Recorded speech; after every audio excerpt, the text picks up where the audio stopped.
su leen jàppoon day nekkaat benn parce que nit ñi ñooñu leen allergie dañ leen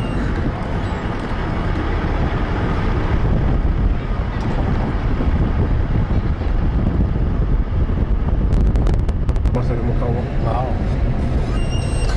léegi dañuy jël fii conseil.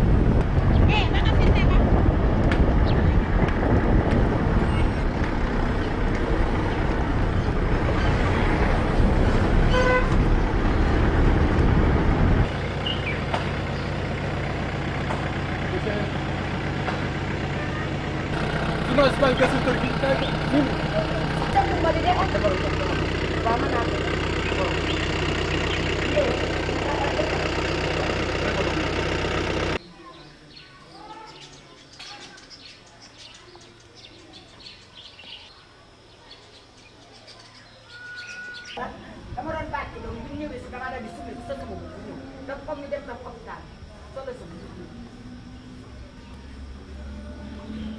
man de dañ maa bett xam naa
asalaamaaleykum mi caméra bi ngeen di xool. yaay kan soxna si. man maay Ami Jaxate dëgg Kër Malle. waaw alors ñu ngi fii ci marché boo xam ne commune bi moo leen ko defal. waaw ñu bëgg rek nga àddu ci commune ci marché boobu. marché bi. ginnaaw bu ñu sante yàlla julli ci yonent bi sant suñuy waajur. ñu ngi sant président Ali Lo. ndax président Ali Lo mooy maire bu baax ci commune bi. maire bu nungoo liggéey maire bu jàmbaare moo ñu defaral marché bi jigéen ñi di ci jaay te liñ ci jaay lépp mi ngi jar kon Ali Lo ñu ngi koy sant di ko ñaanal yàlla gën koo yokk ca kaw ca kanam. alors laata marché bi ñëw nag fan ngeen daan jaay fan ngeen daan jënd seen ndugg ak yooyu fii. laata marché bi di ñëw ñu ngi doon lat si mbedd yi ak di lat si buntu kër yi njaay moomu daal doxul woon parce que daawuñu tase benn place. waaw marché bi nag ngeen ko toppatoo. marché bi bu jigéen ñi jaay ba pare dañ koy raxas ba mu set fobeere ko defar ko gis nga ko nii gisoo fi sa bant dara taxawaalu fi ndax macha allah jigéen ñi dañoo sawar. waaw léegi nag est-ce que ñiy liggéey fii am na lu ñuy dugal ci kees bi. déedéet jigéen ñi li ñuy liggéey fii amuñu luñ fi dugal ci kees. déedéet commencé guñu ko. déedéet dugal déedéet kenn du fay juuti kenn du fay dara parce que président Ali Lo moom moo ñu may ordre boobu ndax moom dafa ak yéwén waaw. daal moo ñu defaral ñu dara. xam nga rek mbiccoog mbaalo du fa ñàkk alors marché bi yéen amu leen loolu fii. déedéet macha allah fii suñ jigéen ñi benn dank lañ def diggante Minam Kër Malle benn dank la ñu def ñoom ñooy xàcc ñooy dóorandoo ñoom macha allah danoo jubboo déggoo ñoom xajuñu ci yooyu. nag yéen a ngi gërëm président Ali. bu baax a baax di ko ñaanal yàlla mandat mi muy bëggaat mu toogaat ko ci darajay Nabil Moustapha ndax président Allo ñun amuñu fayam. alors marché bi. Ali Lo lim ñu defal fi bari na loolu mënuñu koo lim nañ yem rek ci lim ñu defal bari na waaw parce que mi ngi liggéey daal ñun mënuñoo lim ñu defal lépp ñu di ko ñaanal yàlla fu mu bëgg ak yàlla àggale ko fa ak yeneen conseil yi nga xam te ñu ngi ci dëkk bi te ñoom itam jàpp nañ ci bu baax di sant itam waa Minam ndaxte ñoom itam jàpp nañ ci bu baax ndax ñun benn lañu ñooy jàppandoo ñooy bàyyeendoo.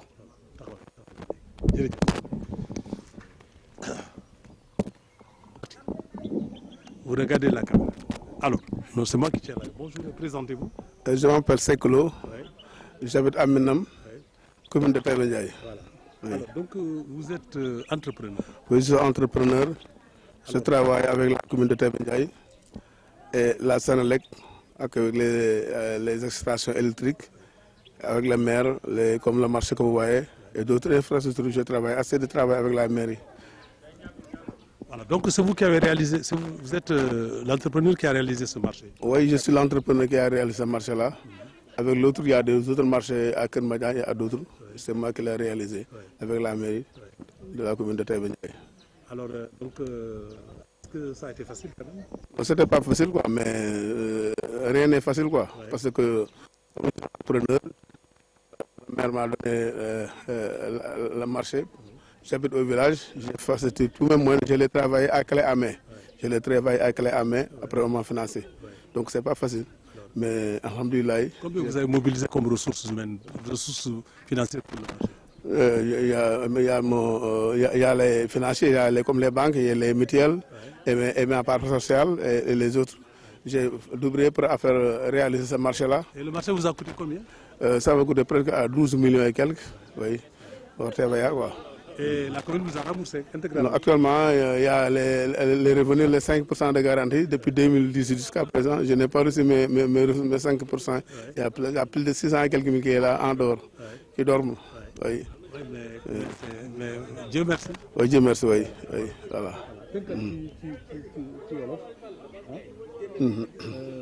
noo tudd yow. man maa ngi tudd Seck Lo maa ngi dëkk Minam. fii ci commune Taïba Ndiaye di entrepreneur di liggéeyante ak monsieur le maire Ali Lo ak di liggéeyante ak Sénélec ay extension réseau électrique yi ci département bi maa yor seen réseau yi maa yor entretien réseau bi di liggéeyante ak Sénélec bon di liggéeyante ak monsieur le maire comme école yi en tant que président parent d'élève école Minam en tant que président parent d'élève CM Minam je travaille pour la population. alors marché bi yaa ko tabax. waaw marché bi maa ko tabax quoi maa ko tabax 2018 2019 je l'ai travaillé. est-ce que liggéey bi yomb na? non yombul woon quoi parce que sama moyen bopp dañ ma ko jox ne ma da ngay dem ak sa financement bopp yaa ko liggéey ci sa moyen bopp clé à main. président wóolu na la. non wóolu na ma quoi ma def samay financement parce que président sama xarit ma def samay financement pour wane sama loxo liggéey ko ba mu àgg jébbali caabi yi donc maa fay. métti woon na quoi mais alhamdulilah génn naa ci daal. waaw am na yeneen marché yu fi nekkaat comme ay Kër Madiane yeneen ñoo fa réaliser ak ay école bon ak d'autres infrastructures.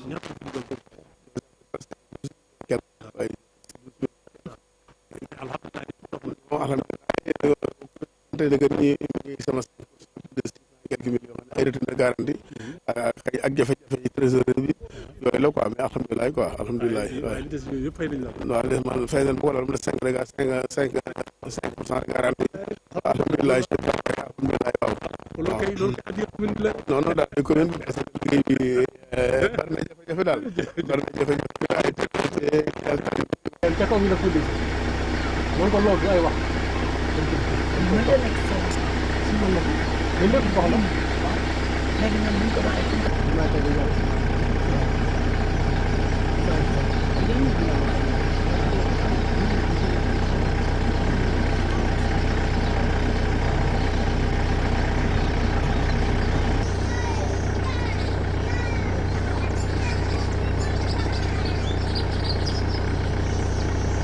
doo ko jël portable bi gën a kii bi am.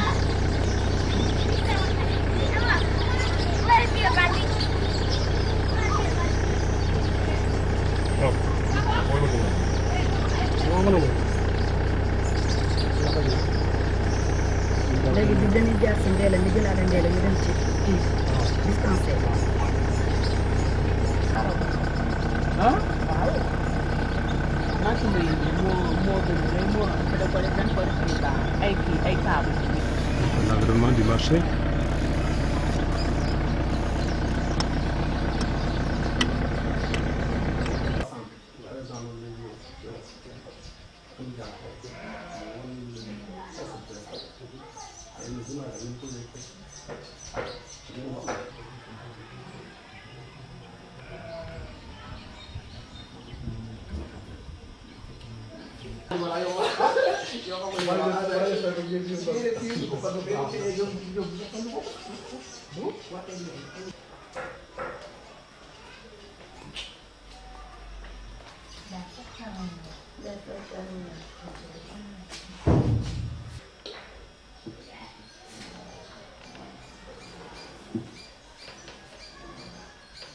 Ana ne la pare bi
Ça tourne maintenant, hein? Ne bougez plus.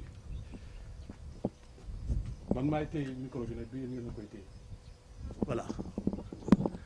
Bonjour, Madame l'ICP. Présentez-vous à notre micro. Présentez-vous à notre micro. Bon, en français, voilà. En français d'abord. Bonsoir tout le monde. Moi, c'est Madame Diop Ndella Ndiaye. Je suis infirmière chef de poste dans le district sanitaire de Tivaouane, en Mbayeen 3. Voilà, donc présentez-nous un peu la structure sanitaire de Mbayeen 3. Bon, la structure sanitaire de Mbayeen 3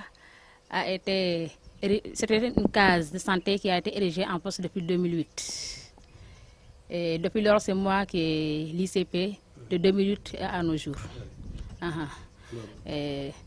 En 2016, on nous a affecté une sage-femme qui a fait 1 an du nom de Aminata Diallo, qui est partie.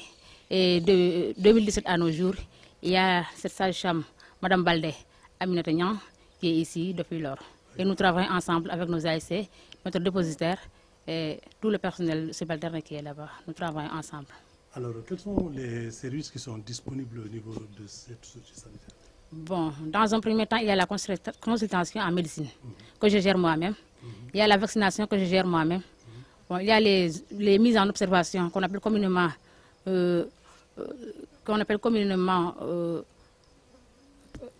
garde. Oui.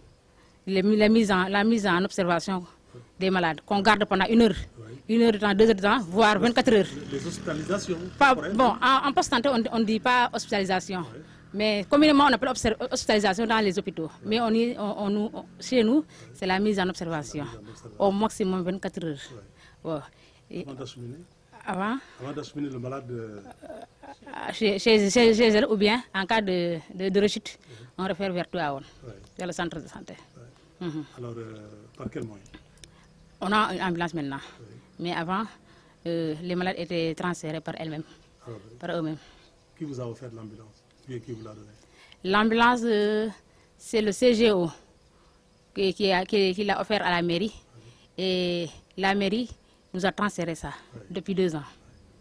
Alors, aussi, il y a aussi la consultation à la maternité que gère la sage-femme.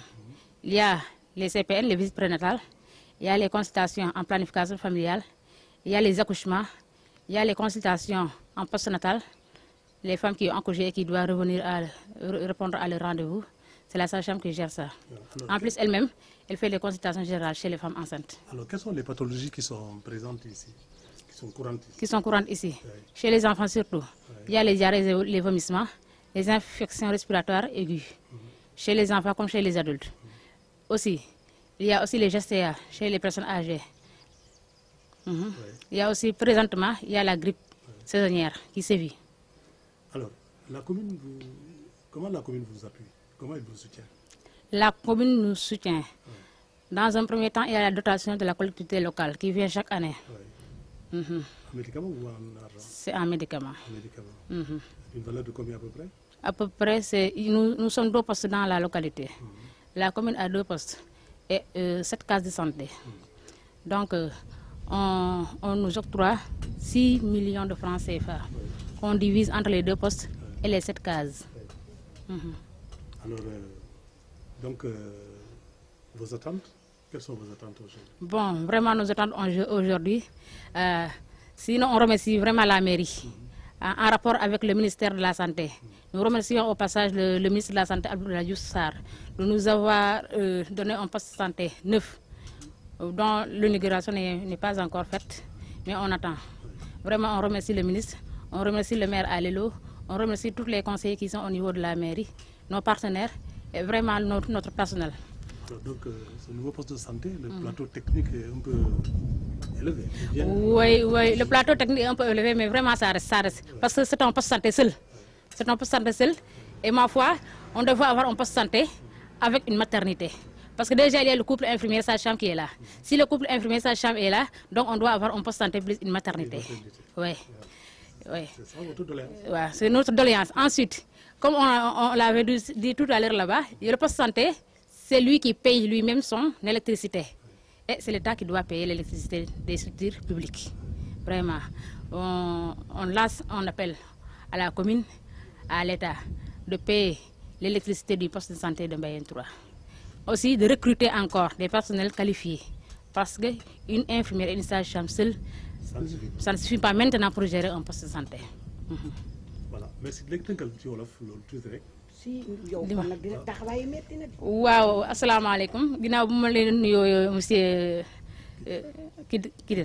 Kidjera maa ngi nuyu ñu ma àndal ñëpp sage-femme bi Tata Amy Diakhaté madame Ndiaye maa ngi rafetlu taxawaay bi di ñaan yàlla ñu yàlla may ndam ci li ñu liggéey donc ñun ñu ngi fii ci poste santé Mbayène 3 man may njiit bi maa ngi tudd madame Diop Ndéla Ndiaye kii mooy sage-femme bi muy tudd Aminata Balde Aminata Niang madame Balde moom laay nekkal fii ci dispensaire bi ñu ànd bokk liggéey bi ak yeneen ñi ma fa bàyyi ñu nga xamante ne ñoo ñu jàppale ci liggéey bi.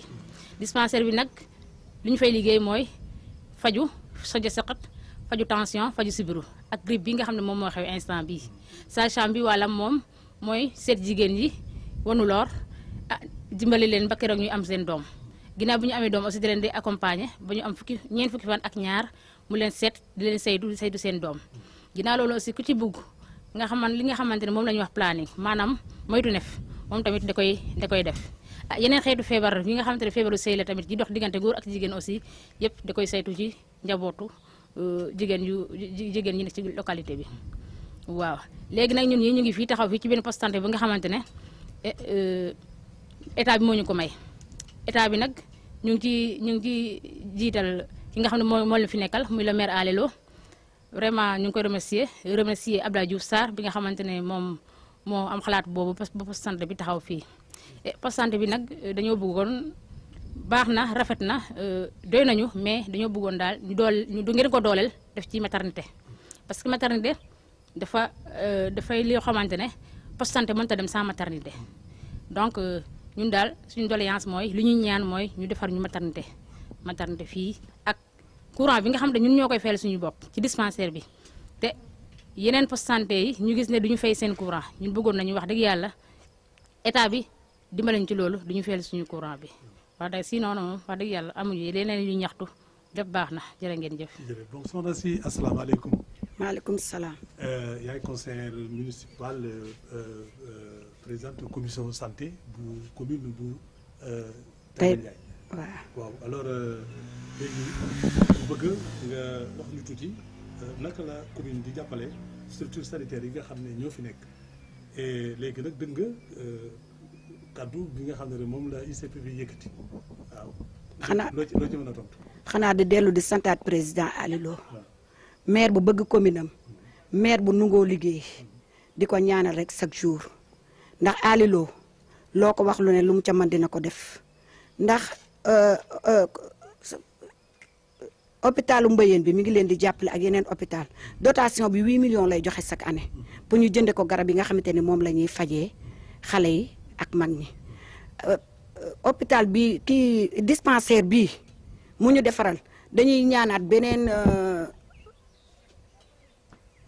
beneen maternité ñoo ngi koy ñaanaat mur de clôture ñoo ngi koy ñaanaat courant parce que yooyu yëpp amu fi ñoo ngi koy ñaan tam pour mu defal xale yi nee na dañoo bëgg lycée ñoo ngi ñaan foyer des jeunes lu mu ñu mën a jàppale mu jàppale ndaxte moom loxoom jote na ca kaw te ñun suñu loxo jotewul ca kaw kon man bu may sant moom laay jiital ci cant gi parce que moom jàmbaar la lool bañu dara fii dispensaire bi mu ñu defaral am na ay ventilo ci biir defar nañ ci ay salle ba macha allah dara manqué wu fi kon dañuy ñaan yàlla mu defaral ñu am maternité mur de clôture ak courant loolu lañ koy ñaan mu jàppaleñ ci ak foyer des jeunes bi nga xam te ni jeunesse bi bëgg na ko nga xam te jigéen ñi dañ ciy mën a liggéey jeunesse bi mën cee liggéey dañoo bëgg mu jàppaleñ ci loolu ndax jàmbaar la lool loo ko diis lu mu ca man dina ko def maire bu nangoo liggéey maire bu jàmbaare mooy Ali Lo ñoo ngi koy ñaanal ca kaw ca kanam. alors liggéeyu ñi nga xam ne ñoo fi nekk muy ICPP ak sage-femme yi kontaan ngeen ci.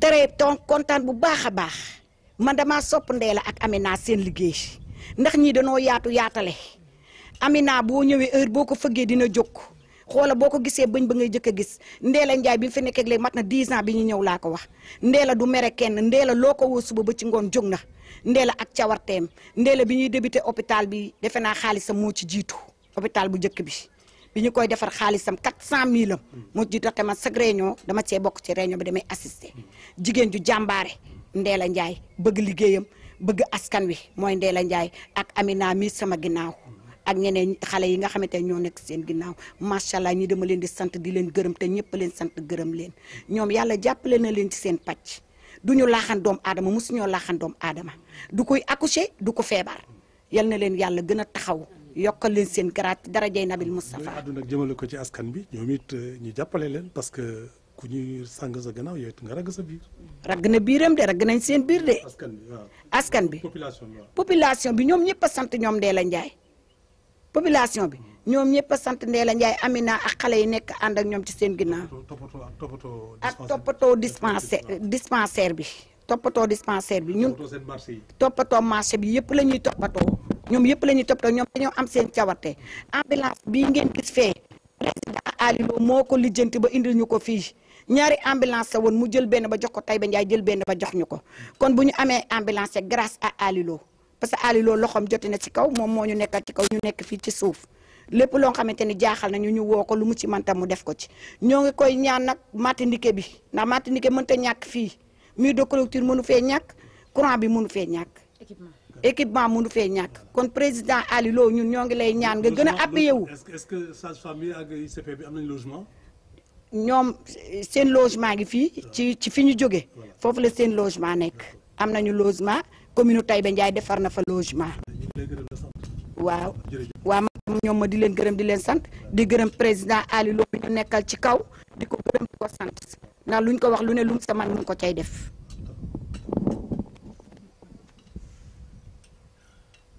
teel buntu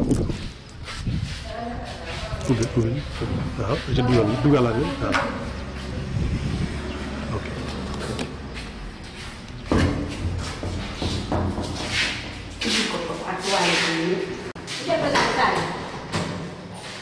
oui.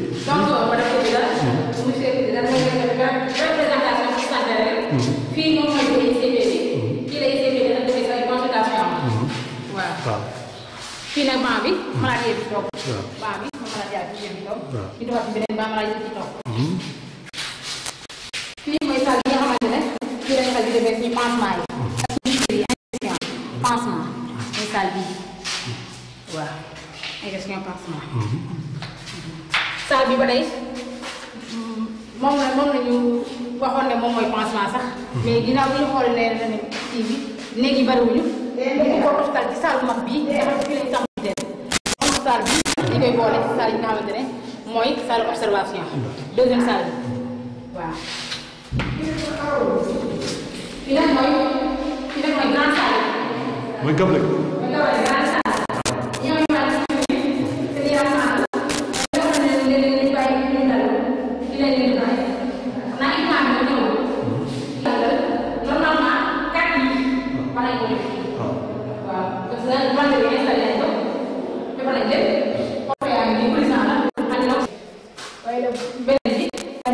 joxee garab yi foo fay toogee boo génnee fee ñu joxe say garab. ok. gisee gi waaw. da ngay def yëpp moom magasin bi. waaw magasin laa nekk fii la ñuy stocké garab yi li nga xamante moom lañu jënd pour jox ko malade yi fii lañ koy teg mooy magasin bi. donc fii nag ñu sant Kébé daal ñoom ñu sant kii mooy kii WC. voilà salle de bain. waaw mu ngi fii. ñaar la sax boo xoolee ginnaaw ci ginnaawam am na pour malade yi mais bii ça c'est pour le personnel. non non jël naa ko. jël ci ginnaaw. ubbi waaw moom itam lu ci Ndella wax rek doyul ci mbaaxam. baax na sawar na yaw na amul benn problème.